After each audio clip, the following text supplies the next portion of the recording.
Hello students, how are you? Hope you all are doing well and stay safe at your home. So आज हम start करते हैं आपकी हिंदी व्याकरण बोध का पार्ट 16 वाक्य विचार। ओके, सेंटेक्स। सो वाक्य विचार है ना, वाक्य सेंटेंस है ना, और उसके विचार मतलब उसके जो भाव है क्या है वह पढ़ना है हमें। तो आपको पता होगा, हमने प्रीवियस चैप्टर में भी पढ़ा है वर्ण, है ना। वर्ण जो है क्या है, वह भाषा की सबसे छोटी इकाई होती है। वर्ण जो है वह भाषा की सबसे छोटी इकाई होती है ना, जैसे आ ई उ, ये क्या है, वर्ण है ना। अब जब वर्ण जो है वह भाषा की सबसे छोटी इकाई है, जब वर्णों से मिलकर है ना, वर्णों के मेल से या दो या दो से अधिक वर्णों से क्या बनते हैं, शब्द बनते हैं। ठीक है, वर्णों के मेल से क्या शब्द बनते हैं, और जब शब्द पदों का रूप लेकर क्या बनाते हैं, वाक्य बनाते हैं। जब दो या दो से अधिक शब्द जब मिल जाते हैं तो वे क्या है, एक वाक्य बनाते हैं।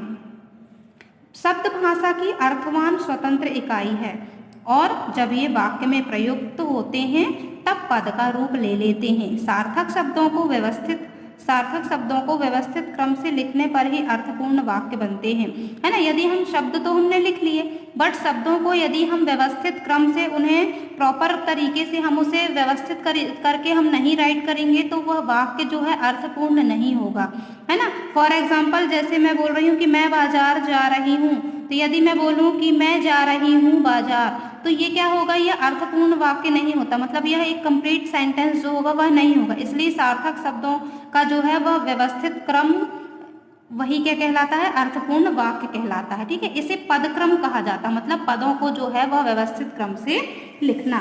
फिर नेक्स्ट है, वाक्य रचना में निम्नलिखित बातों का ध्यान रखना अपेक्षित है। पहले कर्ता, फिर क्रिया आती है। जैसे सीता जो है वह कर्ता मीन्स सीता क्या है, सब्जेक्ट है यहाँ पर, और जाना मीन्स क्या है, ये वर्ब है, क्रिया है। ओके, तो पहले कर्ता फिर उसके बाद क्या आती है, क्रिया आती है। जैसे मैं बाजार जा रही हूँ, है ना, मैंने भी बताया कि मैं बाजार जा रही हूँ, तो मैं क्या है उसमें कर्ता है, और जा रही क्या है उसमें क्रिया है। ओके, अब नेक्स्ट देखिए, कर्म हो तो वह कर्ता और क्रिया के बीच में आता है ना। यदि कर्म है, मतलब जैसे मैंने बोला बाजार जा रही हूँ, तो कर्म उसमें क्या है, बाजार है ना। जैसे आयुषी ने पत्र लिखा, तो आयुषी कौन है, यहाँ पर कर्ता है, और लिखना क्या है, क्रिया है। बट बीच में क्या आया, यहाँ पर कर्ता और क्रिया के बीच में क्या आया, कर्म आया। पत्र क्या है, कर्म, मतलब वह अपना कर्म क्या कर रही है, पत्र लिख रही है। ओके, अब नेक्स्ट है थर्ड नंबर, देखिए, यदि दो कर्म हो तो गौण कर्म पहले फिर मुख्य कर्म आता है ना। गौण कर्म, जैसे महिमा ने निशिता को आम खिलाया, है ना। महिमा क्या है, यहाँ पर कर्ता है, और निशिता भी क्या है, मतलब यहाँ पर दो कर्ता हैं, तो पर यहाँ पर क्या है, निशिता को दिया है ना। तो महिमा क्या है, कर्ता, और निशिता क्या है यहाँ पर गौण कर्म। फिर मुख्य कर्म क्या है, मुख्य रूप से वह क्या कर रही है, आम खिला रही है ना, तो मुख्य कर्म क्या है, आम। फिर खिलाना क्या है, यहाँ पर क्रिया है। फिर नेक्स्ट है, क्रिया विशेषण प्रायः संबंधित क्रिया से पहले आते हैं। जैसे विभोर आज आएगा, वह कम बोलता है। क्रिया विशेषण प्रायः जो है संबंधित क्रिया से पहले आते हैं, है ना। क्रिया विशेषण जैसे यहाँ पर देखिए क्या है, कम, है ना। बोलना क्या है, क्रिया है, और उसकी विशेषता क्या है कि वह कम बोलता है, तो संबंधित क्रिया से पहले जो है वह क्रिया विशेषण आती है। नेक्स्ट है, संबंधवाचक पद विशेषण से पहले आते हैं। संबंधवाचक पद विशेषण से पहले आते हैं। जैसे मेरा छोटा भाई 5वीं कक्षा में पढ़ता है ना। कौन है इसमें, संबंध किससे है, छोटे भाई का संबंध है, तो मेरा छोटा भाई 5वीं कक्षा में पढ़ता है, तो संबंध है दोनों भाइयों में। ठीक है, नेक्स्ट है, संबोधन और विस्मय आदि बोधक पद प्रायः वाक्य के आरंभ में आते हैं, है ना। संबोधन, किसी को हम संबोधन से बुला रहे हैं, उसे बुलाने के लिए, और विस्मय आदि है ना, कुछ आश्चर्यचकित बातें, कुछ दुखी प्रसन्नता वाली बातें हो गई, तो वो एक भाव होता है जो हम व्यक्त करते हैं, तो वह सबसे पहले आता है वाक्य में, है ना। फॉर एग्जाम्पल देखिए, विजय तुमसे यह उम्मीद ना थी, है ना, मतलब एक शॉकिंग न्यूज है, आश्चर्य वाली बातें हैं जिसके लिए बोला गया है। तो यहाँ पर देखिए विस्मय आदि बोधक चिन्ह लगाया गया है कि विजय तुमसे यह उम्मीद ना थी। फिर आहा कितना सुंदर दृश्य है। ठीक है, तो आहा ये क्या है, यहाँ पर एक अच्छा बताने के लिए किया गया है, सुंदर है यहाँ पे ना, कैसा सुंदर दृश्य है। फिर नेक्स्ट देखिए आप वाक्य के अंग। तो वाक्य के अंग कितने होते हैं? 2 अंग होते हैं, है ना, उद्देश्य और विधेय, है ना, जिसे आप लोग इंग्लिश में सब्जेक्ट एंड प्रेडिकेट भी बोलते हैं। तो वाक्य में जिसके विषय में कहा जाता है उसे उद्देश्य कहते हैं, है ना। जैसे नीलम अखबार पढ़ती है। तो देखिए यहाँ पर वाक्य में जिसके विषय में कुछ कहा जाए, मतलब किसके विषय में कहा जा रहा है यहाँ पर? ये नीलम के बारे में। नीलम यहाँ पर कौन है? यहाँ पर करता है ना, ये नीलम अखबार पढ़ती है। कौन अखबार पढ़ती है? नीलम अखबार पढ़ती है। तो नीलम यहाँ पर क्या है?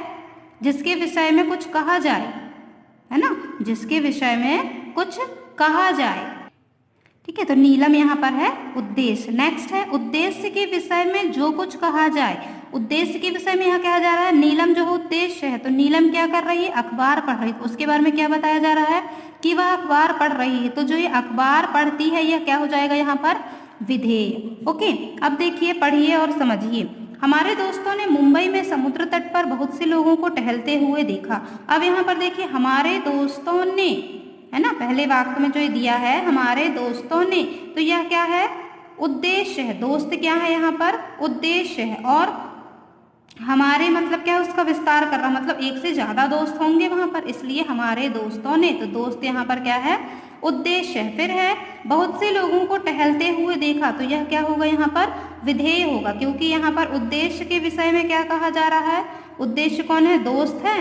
और उसके विषय में क्या कहा जा रहा है? कि हमारे दोस्तों ने मुंबई में समुद्र पर बहुत से लोगों को टहलते हुए देखा है। ओके, तो इस प्रकार से सब्जेक्ट और विधेय आपको अच्छे से क्लियर होना चाहिए। ओके, तो ये आप रीड कीजिएगा।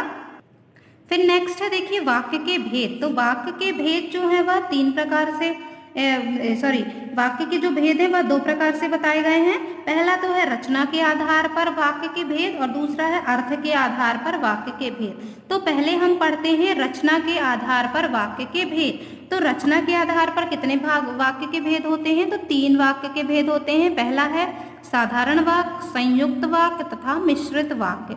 तो साधारण वाक्य में क्या है कि जिस वाक्य में केवल एक उद्देश्य हो, मतलब एक कर्ता हो और एक क्रिया हो, उसे साधारण वाक्य कहा जाता है। जैसे अभी गेंद से खेलता है। अब यहाँ पर अभी कौन है? उद्देश्य है, मीन्स करता है, और क्रिया क्या है उसमें? खेलना। ठीक है। नेक्स्ट है रवीना गीत गाती है। तो यहाँ पर उद्देश्य कर्ता कौन है? रवीना, और उसका क्रिया क्या है? गाना, है ना। तो यहाँ पर एक ही उद्देश्य है और एक ही क्रिया है, तो ये हुआ साधारण वाक्य।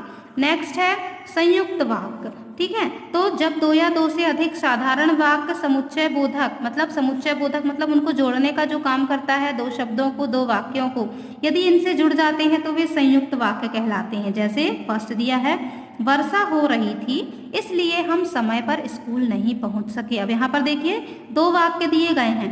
वर्षा हो रही थी, हम समय पर स्कूल नहीं पहुंच सके। तो यहाँ पर जोड़ने का काम क्या है? कौन कर रहा है? कौन सा शब्द यहाँ पर? समुच्चय बोधक शब्द क्या है यहाँ पर? इसीलिए, है ना। तो ये दोनों वाक्यों को जोड़ने का काम कर रहा है। तो ये क्या है? संयुक्त वाक्य, मतलब यहाँ पर 2 वाक्य जुड़ गए हैं समुच्चय बोधक से, है ना। समुच्चय बोधक है ना ये। फिर है नेक्स्ट, उसने तुम्हारी बहुत प्रतीक्षा की परंतु तुम नहीं आए, है ना। तो इसमें भी 2 सेंटेंस दिए हुए हैं। उसने तुम्हारी बहुत प्रतीक्षा की, तुम नहीं आए। तो इसमें क्या है? परंतु, ये क्या है? समुच्चय बोधक है जो 2 वाक्यों को जोड़ने का काम कर रहा है। अब नेक्स्ट है देखिए मिश्रित वाक्य। तो मिश्रित वाक्य क्या होते हैं? मिश्रित मतलब मिक्स होना, है ना। तो जब किसी विषय पर पूर्ण विचार प्रकट करने के लिए कई साधारण वाक्यों को मिलाकर एक वाक्य की रचना की जाए, तब ऐसे रचित वाक्य को मिश्रित वाक्य कहते हैं, है ना। जब किसी विषय पर पूर्ण विचार प्रकट करने के लिए कई साधारण वाक्यों को मिलाकर एक वाक्य की रचना की जाती है, तो वे वाक्य क्या कहलाते हैं? मिश्रित वाक्य। इन वाक्यों में एक मुख्य उपवाक्य और एक अथवा अधिक आश्रित उपवाक्य होते हैं जो समुच्चय बोधक से जुड़े होते हैं। ठीक है। फॉर एग्जाम्पल देखिए, मैं विश्वास के साथ कह सकता हूँ कि मेरा उत्तर सही है। अब यहाँ पर देखिए, मैं विश्वास के साथ कह सकता हूँ, है ना। अब इस पे आश्रित क्या है? कि मेरा उत्तर सही होगा। मेरा उत्तर सही है क्योंकि वह विश्वास से कह रहा है। ये एक दूसरे पर आश्रित हैं, है ना। ये दो साधारण वाक्य हैं परंतु एक दूसरे पर आश्रित हैं। और यहाँ पर समुच्चय बोधक क्या है? की। ये क्या की क्या है? यहाँ पर समुच्चय बोधक है जो दोनों वाक्यों को जोड़ने का काम कर रहा है। इससे ये दो वाक्य जुड़े हुए हैं। वैसे ही नेक्स्ट है, नकुल ने बताया कि आज उसे बुखार था इसलिए स्कूल नहीं आया। अब नकुल स्कूल क्यों नहीं आया? क्योंकि उसे बुखार था, है ना, वह उस पर आश्रित है। तो दोनों ये वाक्य जो है एक दूसरे पर आश्रित है कि नकुल को बुखार था इसलिए स्कूल नहीं आया। स्कूल क्यों नहीं आया? क्योंकि उसे बुखार था। तो ये दो वाक्य हैं, दो सेंटेंस हैं। अब इसमें जोड़ने का काम क्या है समुच्चय बोधक का? इसीलिए ये दो वाक्यों को जोड़ रहा है यहाँ पर। Okay students, now your homework, आप वाक्य के भेद अच्छे से पढ़िएगा और सब्जेक्ट और प्रेडिकेट मीन्स उद्देश्य और विधेय को भी वाक्य में किस प्रकार से प्रयोग किया जाता है और पहचानना किस प्रकार से जाता है ये आप अच्छे से फाइंड कीजिएगा। Okay, so bye bye, have a good day.